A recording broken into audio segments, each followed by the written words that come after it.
Okay, this portfolio review is for Linda, and Linda, I'm going to call you Linda T, as I just did a previous portfolio review for a different Linda. So let's begin with this absolutely lovely shot. In fact, it's so good that I really wish I was there at this very moment looking at this beautiful waterway. I have no idea where it is, maybe the West Coast in British Columbia, I'm not sure. What we need to do first of all is just straighten it. Very simple. All editing software allows for straightening. I'm using Adobe Lightroom CC. However, you can do anything you want. And straightening often is just a visual sort of what feels good, because often you don't have the luxury of seeing an ocean, for example. Whenever you're dealing with oceans, you know that the ocean in the sky is perfect. Is a perfect horizon. But here we don't know exactly, because we have mountains at various distances and shorelines at various distances from the camera. So let's take a look here. That's probably good right there. I would say that's correct. Now the next thing is that whenever I see a beautiful scene like that, I'm always trying to figure out what are the elements that could be distracting. And if there's something that's distracting, I like to get rid of it, because I want the people who view my photos to immerse themselves in the scene and not feel that something is pulling their attention away from the main subject. This power line bothers me, and what I would normally do is I would send it to Photoshop. So for those who are using Lightroom CC, you could actually do fine-tune object removal in Photoshop. So you go to Edit in Photoshop and you would get rid of that. Now the problem that I find with Lightroom CC is that the healing tool and the cloning tool is really not that good. And I've always wondered why. Because it's, you know, Photoshop is created by Adobe and they have excellent tools. Lightroom is created by Adobe. Why can't the healing and cloning be as good as the others? Well, I was told it's something to do with non-destructive editing. So I'm not sure exactly what that means. But you see how it's going to be a real trick to get rid of that power line within Lightroom CC. That's why I don't even bother. So what I'm going to do in this situation is simply crop it out. Now, the danger of cropping this out is that inevitably I'm eating into the picture space, and I know that.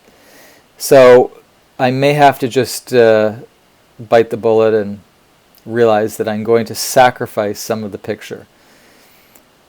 Now, it's possible that we can rely on Lightroom's healing.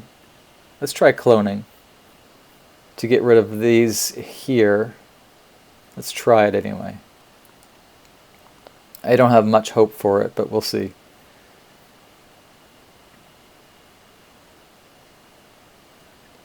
Okay, now you may see a sharp edge there. Let's take the feather up all the way. And we'll do the feather up for here. No. That's very frustrating. Let's try it again. And if it doesn't work, then like I said, I would just normally send it to Photoshop to get the healing done. So let's make the selection a little bit bigger.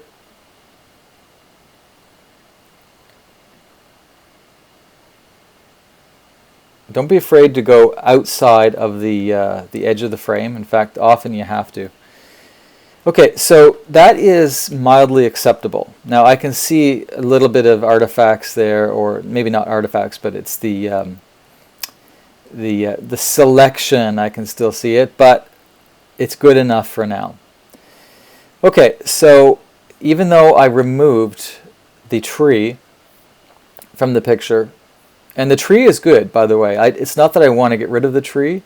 The tree is actually a good framing device. And a framing device usually is like two trees where one side and the other side, they're pushing the viewer into the main picture space. So I regret getting rid of the tree. However, if you can successfully get rid of this with keeping the tree in, then excellent. Go for it. Okay, so next we just have to consider what are we wanting for composition for this picture. So let's go to our crop tool. And there's no reason for you to follow the rule of thirds unless you want to. So, for example, if we were following a classical rule of thirds compositional scenario, we would probably bring the line down either along the mountain range, or you could argue that it should be exactly at the area where the water meets the land. I think both of these options would probably be acceptable. I think I'll split the difference and go somewhere in the middle between the shoreline and the top of this mountain here. Now this may actually be a better composition if we are indeed not going to have that tree in over there. Okay, so let's look at the before. Now let's look at the after. And I think this is definitely a good composition.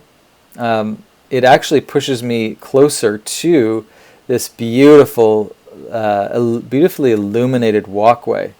I think this whole picture is fantastic and it makes me happy.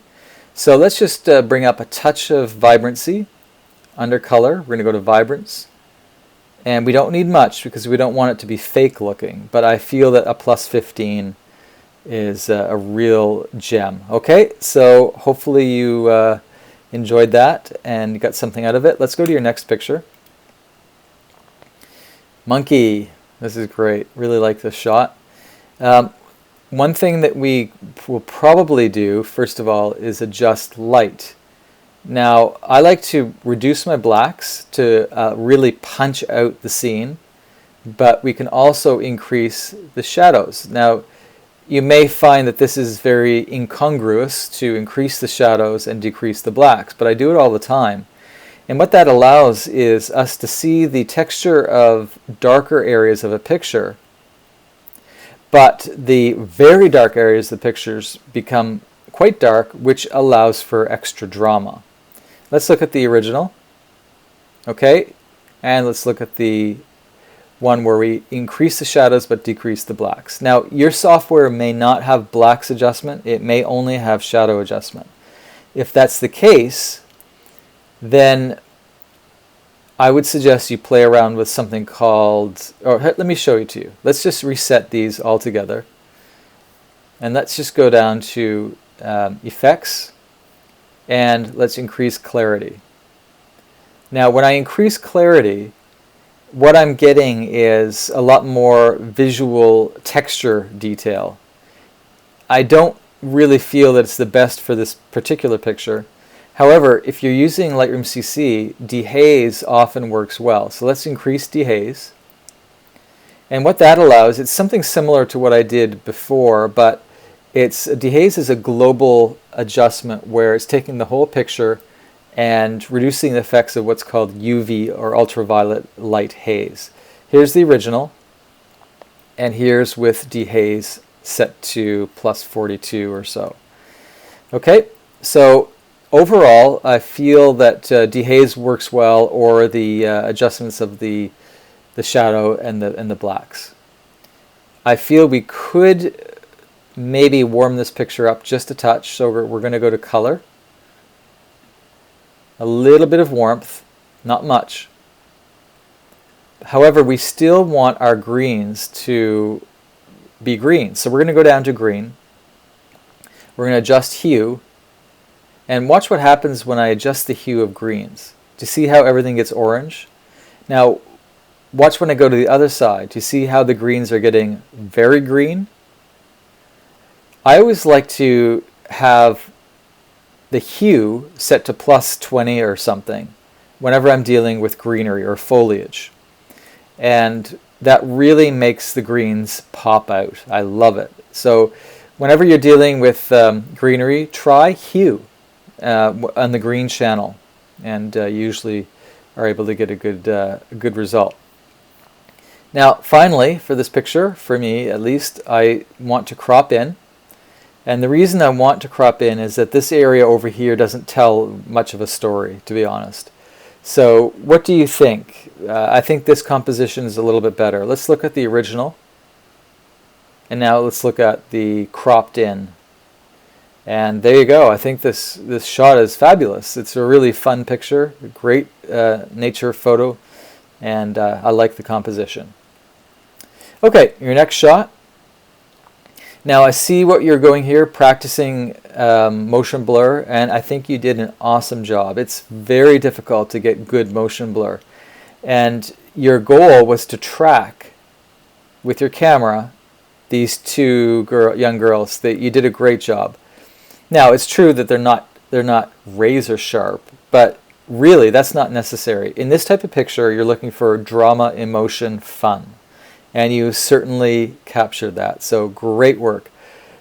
I don't think I would really change anything. Let me see. I might warm it up just a touch. And let's see what a bit of shadow work will do. Let's bring up shadows and reduce blacks. Just a bit. That's too much. Okay. I think that's a fun shot. It's nice and warm, and it showcases a great time at the fair.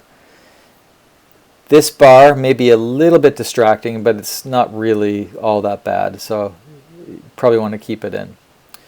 Okay, good. Let's get to your next shot. Now this shot needs to be warmed up, so let's go to color, and we're just going to bring the temperature up. Too much is not good. However, a little bit is definitely necessary. And let's bring up the shadows.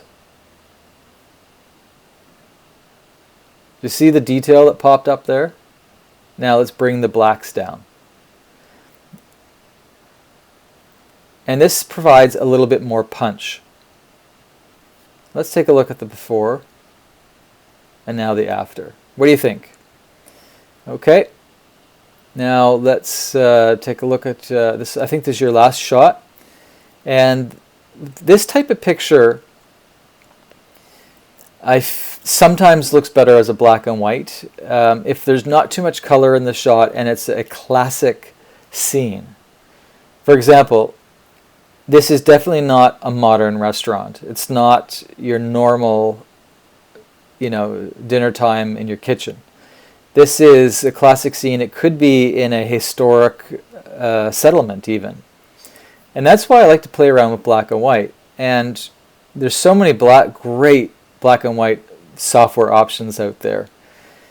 The quick and easy way is to cycle through Lightroom's presets for black and white. So for example, here's landscape, high contrast, punch, flat. That's very popular these days. Soft, and each one deals with you would call it the color channels differently, where it interacts with the color in the original picture and gives you an interesting black and white. Now, for example, you see this a lot these days in Instagram. Let's try black and white flat here. Now that may be a little bit too much of a flat look. However, I'm just showing this to you because there's many different options for this picture, and I feel that this shot does require a black and white approach to it. Also, I'm inclined to rotate the picture because it's a little bit off kilter. So I'm going to rotate counterclockwise. Also, I feel that this is useless empty space. So we're just going to bring it up a little bit.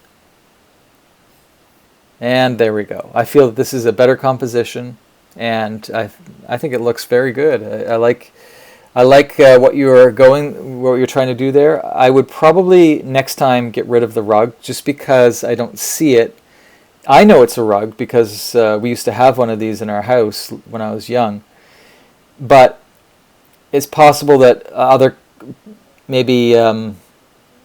outside of North America or Western Europe wouldn't know what this is. this special type of rug. So we would just get rid of it, and the floor would be sufficient. Okay? Now let me check to see if there's any others. No, that's all 5 of your pictures. Thank you so much, Linda, for being a part of this portfolio review. I really enjoyed going through your pictures.